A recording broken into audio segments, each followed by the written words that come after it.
Hello friends, আমি প্রীতি। তো আমার লাইফস্টাইল ব্লগে তোমাদের ওয়েলকাম জানাই। তো এগুলো দেখো, আমার জেঠু আর বাবা মাঠের থেকে এগুলো কি তুলে এনেছে। এগুলো কি বলো তো? আমরা তো এগুলোকে বটবটি বলি, আর অনেকে এগুলোকে লাফাও বলে। তো এইগুলো অনেক লাল রঙেরও হয়, আমি দেখেছি। আর আমাদের এইবার সবুজ রঙের যেটা, সেটা চাষ করেছে আমার জেঠুদের। তো প্রত্যেক বছরই চাষ করে। আর এইবার তো জানোই চারিদিকে জল বেঁধে গেছে প্রচণ্ড, আর সবজির খুবই দাম। তো এই সবজি এরকম সবাই মিলে বাছতে হয়, যেগুলো একটু পাকা যেগুলো বতি হয়ে গেছে সেগুলো এরকম বেছে বেছে ফেলে দিতে হয়।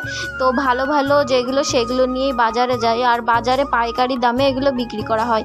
আর যারা নেয় তারা নিশ্চয়ই খারাপটা নেবে না, ভালোটাই নেবে। তো তারপরে এগুলো সাজাতে হয় সুন্দর করে। দেখো এখানে যেটু সুন্দর করে এগুলো সাজিয়ে নিচ্ছে, যাতে বটবটি লাফাটা দেখেই দাম বলে, ভালো দাম বলে, ওর জন্য সুন্দর করে সাজিয়ে নিচ্ছে।